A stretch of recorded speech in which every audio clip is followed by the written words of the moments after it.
Hello friends, welcome back to our NCERT session.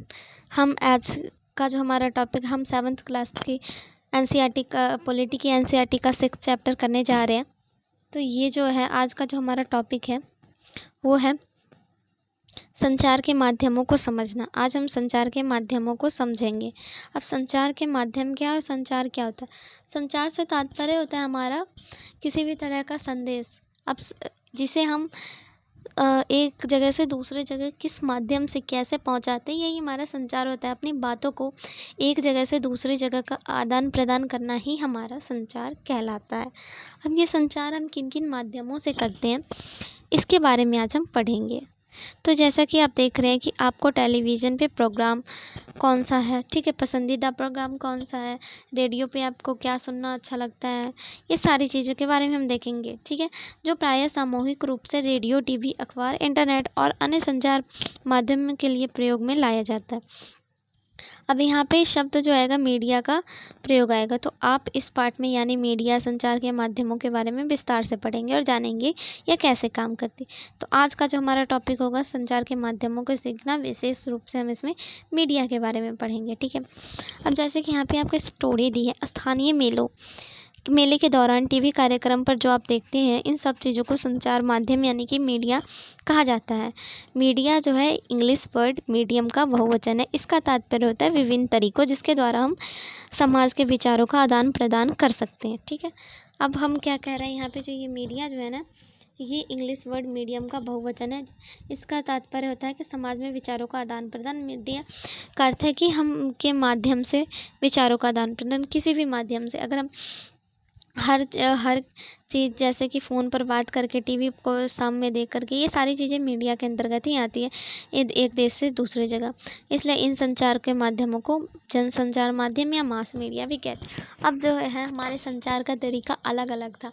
अगर हम पुराने ज़माने की बात करें तो उस समय हम कबूतरों के द्वारा या फिर ढोल नगाड़े के द्वारा या फिर डाकिया के द्वारा या फिर किसी ऐसे लोगों को जिसे संबदिया कहते हैं, उसके द्वारा अपने संवाद को अपने प्रियजन, अपने हितैषी के यहाँ पहुँचाते थे। तो ये सारी चीज़ें होती थी। अगर हम आगे बात करें तो संचार का माध्यम और तकनीक, अब हम इसके बारे में बात करेंगे, ठीक है।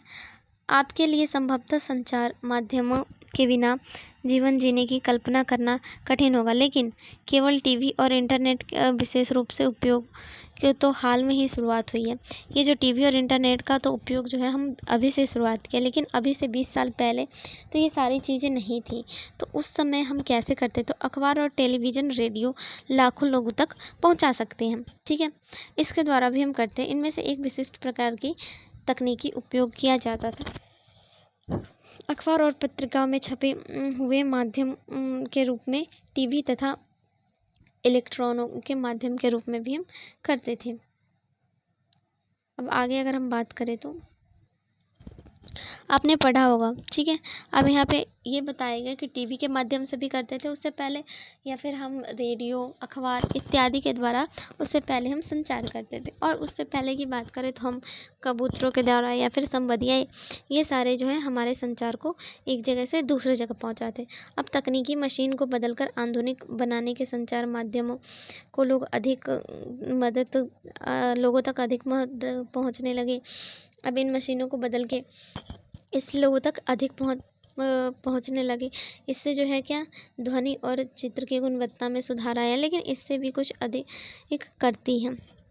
हमारे जीवन में सोचने के ढंग में परिवर्तन ला दे। उदाहरण के लिए आज हम टीवी के बिना कल्पना भी नहीं कर सकते। ये हम सोच सकते हैं कि संचार के माध्यम में जो ये है, जो हमारा टेक्निकल चीज़ें, इन्होंने बहुत सारी सुविधाएं दी हैं, लेकिन इसके अलावा भी हम पे इसके साइड इफ़ेक्ट भी हुए हैं कि आज हम टीवी, फ़ोन इनके बगैर कुछ नहीं कर सकते। हमें ये लगता है कि ये जो है ना, इसके बगैर हम कुछ नहीं कर पाते, और इसके बगैर हमें मतलब कि आज हम निवाला तक नहीं लेते। हम इतने फ़ोन के आदी हो चुके हैं। अब टेलीविज़न के कारण हम अपने आसपास विश्व समाज आदि को समझने लगे हैं। अब इसकी वजह से तो हम अपने आसपास क्या हो रहा है ये सारी चीज़ें देखने लगे। अब टेलीविज़न में प्रदर्शित चित्र जो है सैटेलाइट वगैरह से आती है हमारे पास। इसी के कारण संचार एवं अन्य भागों समाचार का मनोरंजन पा लेते हैं। अब ये हमें कैसा पता चल रहा है, क्योंकि इससे जो कुछ ऊपर जो है हमारी सैटेलाइट रहती है जो अलग अलग जगह के चीज़ों को कैप्चर करके हम तक पहुंचाती है। और यदि आप टीवी पर जो कार्टून देख रहे हैं अधिकांशतः जापानी या संयुक्त राज्य अमेरिका के होते हैं, और ये हम कहाँ पे किसी पर्टिकुलर क्षेत्र जैसे चेन्नई हो गया, बिहार हो गया, जम्मू कश्मीर हो गया, ऐसे ऐसे जगहों पे देखते हैं, मगर वो सारी चीज़ें हमारे पास कैप्चर होती है।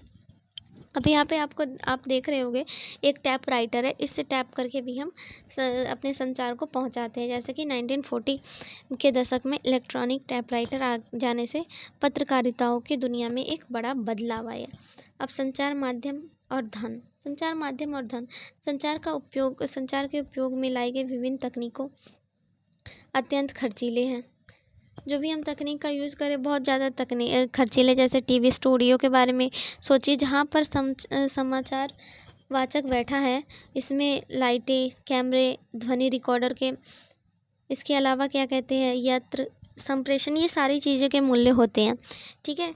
और इसके अलावा क्या कहते हैं कि समाचार स्टूडियो केवल समाचार वाचक के वेतन ही नहीं दिए जाते, बल्कि बहुत सारे लोगों के प्रसारण के सहायक भी इसमें होते हैं। बहुत सारी चीज़ें इसमें भी आती हैं, बहुत सारे खर्चे भी लगते हैं। इसके अलावा क्या होते हैं, हमारे जो अपना पढ़ा संचार माध्यम निरंतर बदलते रहते हैं, और इससे नवीनतम धन जुटाने में धन व्यय भी होता है। ठीक है। इस खर्चों से जनसंचार के माध्यम को अपना काम करने के लिए बहुत अधिक धन की आवश्यकता होती है। अब इन सब के लिए जो है संचार माध्यमों से जो भी काम करें उन्हें बहुत ही ज़्यादा धन की आवश्यकता होती है। और टीवी चैनल एवं समाचार पत्र किसी बड़े व्यापारी या प्रतिष्ठावान का ही भाग होता है, क्योंकि ये सारे जो धन के जो खर्चा है इसे उठाने के लिए जो एक टीवी और ये जो है इसका खर्चा सिर्फ वही उठा सकते हैं जो बहुत बड़े बिजनेसमैन हो। अब यहाँ पे देखिए आप एक यंत्र देख रहे हैं, टेलीविज़न का प्रारंभिक रूप था। ठीक है। आपने इसका आविष्कार आविष्कार के सामने बैठे इसका जो आविष्कार किया है वो जॉन एल्बर्ट ने किया है, बैड ने किया। ठीक है। इस यंत्र के द्वारा उन्होंने रॉयल इंस्टीट्यूट के समक्ष अपने आविष्कार का प्रदर्शन किया था। अब संचार के माध्यम से एक तरफ तो इससे धन का व्यय भी होता है। अब संचार के माध्यम से हम किस प्रकार धन को अर्जित करते हैं इसके बारे में हम देख रहे हैं। तो संचार माध्यम लगातार धन कमाने के लिए विभिन्न तरीकों सोचे रहते हैं। ठीक है। विभिन्न तरीकों के बारे में हम सोचे रहते हैं। विभिन्न वस्तुओं के विज्ञापन का, जैसे कार, चॉकलेट, कपड़े, मोबाइल फ़ोन आदि। आपने ध्यान दिया होगा कि आपने प्रिय टेलीविज़न के कार्यक्रम को देखा है और आपको ऐसा लगा है कि विभिन्न विज्ञापन, अब देखिए अब हम इससे अलग अलग तरह का विज्ञापन कर भी अपना क्या कहते हैं, अलग अलग तरह का विज्ञापन कर हम इससे धन कमा सकते हैं बहुत सारी चीज़ों का। तो ये सारी चीज़ें भी इसके अंतर्गत आती हैं। अब जैसे यहाँ पे एक ये माहौल बनाया गया है, ये कहीं न्यूज़पेपर का स्थान है। ठीक है। अब संचार का माध्यम एवं लोकतंत्र, इसके बारे में हम जानेंगे। तो लोकतंत्र देश और संसार के बारे में समाचार देने और उसमें होने वाली घटनाओं को पर चर्चा करने के लिए संचार माध्यमों की भूमिका अत्यंत महत्वपूर्ण है। संचार माध्यम संचार माध्यम से नागरिक जान सकते हैं कि सरकार किस प्रकार काम कर रही है। यदि लोग चाहे तो इन समाचारों के आधार पर कार्रवाई भी कर सकती है और ऐसे संबंधित मंत्री को पत्र लिख सकती है जो सार्वजनिक विरोध आयोजित करके हस्ताक्षर अभियान चलाकर सरकार से पुनः कार्यक्रम पर विचार करने को आग्रह कर सकते हैं। अब इससे हमें ये भी फ़ायदा हुआ है ताकि हम अपने सरकार की गतिविधियों को देख सकते हैं, वो कैसे कर रहे हैं, किस कंडीशन में कर रहे हैं, और उनसे इस गतिविधियों को रोकने का आग्रह भी कर सकते हैं और इसे दोबारा शुरू करने के लिए संबंध में संचार माध्यम की महत्वपूर्ण भूमिका। अब इन सारी चीज़ों में इनकी बहुत ही ज़्यादा ही भूमिका हमें देखने को मिल रही है। अब जैसे कि यहाँ पे आप देखें न्यूज़ ऑफ इंडिया रिपोर्ट, जिसमें क्या बताया जा रहा है कि वज्रपात फैले, और ये यहाँ पे कुछ आपको ये दिखाए जा रहे हैं ताकि हम कैसे करते हैं। वास्तविकता यदि देखें तो यदि आप इन सब में केवल एक समाचार पत्र को पढ़ेंगे तो विषय का एक पक्ष जान पाएंगे, तो आप विरोधी की बातें व्यर्थ उत्पात लग रही है।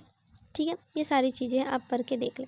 अब संतुलित रिपोर्ट लिख पाना संचार माध्यमों के स्वतंत्रता होने पर निर्भर करती है। अब जैसे कि अगर हमें सरकार के बारे में सिर्फ अच्छी नीति के बारे में जानना है या फिर उसका विरोध, ये वहाँ के संचार माध्यम की स्वतंत्रता पर निर्भर करता है। स्वतंत्र संचार माध्यमों से तात्पर्य है कि उनके द्वारा दिए जाने वाले समाचार का कोई भी नियंत्रित या फिर प्रभावित ना हो।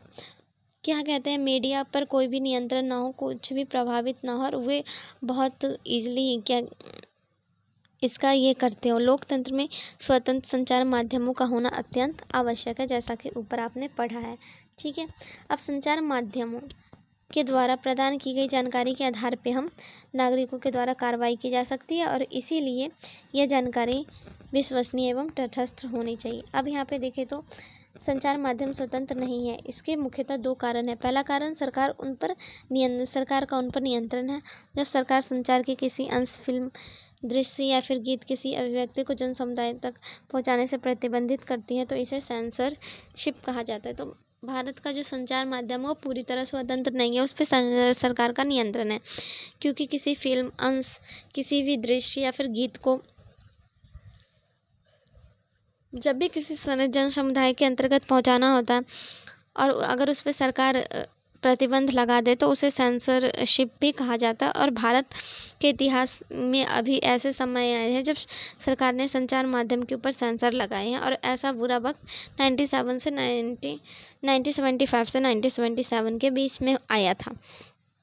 इसके अलावा फिल्मों पर निरंतर सेंसर रखती है, लेकिन वह संचार माध्यम से दिखाया गया समाचार पूरी तरह से ऐसा नहीं करती है। अब क्या देखें, टीवी हमारे साथ क्या करती है और हम टीवी के साथ क्या करते हैं। तो टीवी हमारे साथ क्या करते हैं, हमें अलग अलग तरह के फ़ोटो दिलाती है, कार्टून दिखाती है और हम टीवी के साथ क्या करते हैं, तो पूरा दिन हम टीवी में ही लगे रहते हैं और कुछ नहीं कर पाते हैं। अब देखें तो संचार पत्र संतुलित विवरण देने में असफल रहते हैं। अब हमने देख लिया कि जब वो स्वतंत्र है ही नहीं तो फिर वो विवरण हमें नहीं दे पाएगी। इसका कारण बहुत जटिल है। संचार के माध्यमों से विषय पर शोध करने वाले लोगों का कहना है ऐसा इसलिए होता है क्योंकि संचार पत्र के माध्यमों पर व्यापारिक प्रतिष्ठान का नियंत्रण होता है। कई बार किसी विवरण के एक ही पक्ष पर ध्यान केंद्रित करना इसके हित में होता है और समाचार माध्यमों को निरंतर धन की आवश्यकता होती है और विज्ञापनों पर निर्भर करता है कि उन लोगों में विरोध लिखना कठिन हो जाता है। अब ये इस बात पे भी डिपेंड करता है कि लोगों के बीच में विरोध ना उत्पन्न हो जाए। कभी कभी एक ही बगल के पहलू पर ही उन्हें टिका रहना होता है, दूसरे पहलू के बारे में वो सोचते भी नहीं, क्योंकि ये जितने भी संचार वगैरह होते हैं वो किसी न किसी बिजनेसमैन के द्वारा ही लिए जाते हैं। अब इसके अतिरिक्त संचार माध्यम किसी मुद्दे या फिर खास पक्ष पर इसलिए ध्यान केंद्रित करती हैं क्योंकि इससे विवरण रुचिकर हो जाता है और इस तरह यदि वे किसी विषय पर जन समर्थन बढ़ाना चाहे तो किसी मुद्दे के पक्ष पर ही ध्यान केंद्रित हो। अगर उन्हें जन समर्थन बढ़ाना होगा तो किसी एक ही मुद्दे पर उन्हें अपना ध्यान केंद्रित करना होगा। अब इसमें मसौदा तय की जाना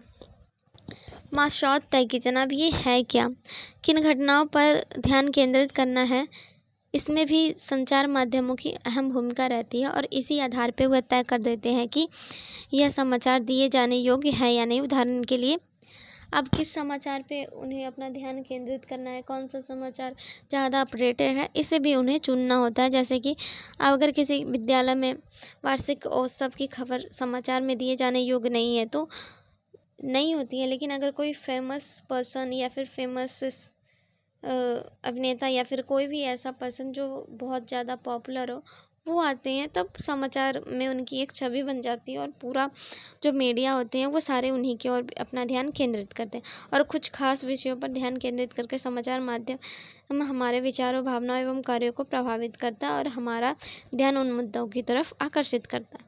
हमारे जीवन पर महत्वपूर्ण प्रभाव डालने एवं हमारे विचारों को निर्मित करने में इनकी मुख्य भूमिका होती है। यही कारण है कि कहा जाता है संचार माध्यम ही हमारा मसौदा या एजेंट है। ठीक है, अब आपको समझ में आ गया मसौदा या एजेंट क्या होता है।